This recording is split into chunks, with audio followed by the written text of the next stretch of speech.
Is your car worthy? Is your car reliable? Do you even have a car? If you answered no to any of these questions, then it's probably about time for you to start looking for a used car for yourself. Okay, so I'm just going to show you a couple basic red flags or major red flags when looking for a car, and also just a few steps that you'll want to go through when looking at a car and buying a car.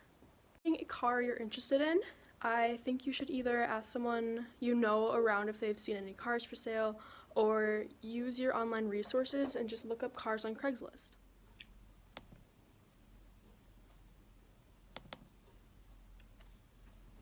Right. Or, asking around also does the job. So if and when you do find a car on a website like Craigslist, you're going to want to make sure you contact the seller to make sure that it's not a scam, because it's really common on websites like that.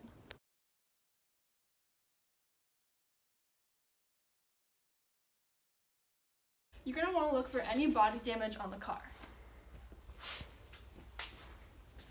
So here we have a key mark that someone obviously didn't take care of this car very well. Someone looks like they kicked it. And then here we have a gap where the headlight doesn't even fit in the car correctly. Oh look, and it's held by zip ties.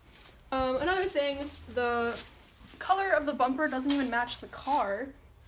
And there is a huge rust spot right here. Okay, so now we're going to want to pop the hood and just take a look under there and make sure everything looks good and how it should be looking. Did you even pop it? It's in the middle. You have to lift up a lever.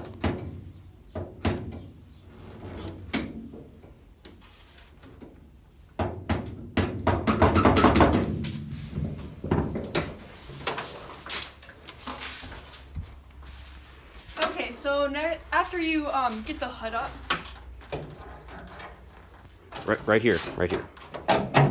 you're gonna want to look for any oil leaks. So here we can notice that there is mud next to the intake. This is an old battery, that's not good. And then these down here are all oil spot. This is one of those oil leak spots, and you just don't want that because that means it is leaking oil or it was leaking oil at one point. Looking at a car to buy, you want to pop the hood and look at things, because here you can tell that this has been in a front end wreck because the AC condenser is bent, and there's also a major hole right in the front bumper. Next, you're going to want to look for any damage on the windows. Here, clearly rocks were thrown at it, and you don't want that. And then if you take a look back here, you can tell the window quality is really bad on this one. You can check the gap between the wheels by putting your hand down like this, and you can see that 4 fingers fit between the wheel and that frame. But then on the driver's side over here, only 3 fingers fit, so you can tell that that had damage to it. So next you want to check the tire tread. You can take your coin, measure by the head of the dude on there, and always measure from the middle, and then, so this tread is actually really good, surprisingly. So here you can tell that there's these don't match color because I accidentally hit his car and hit his mirror off.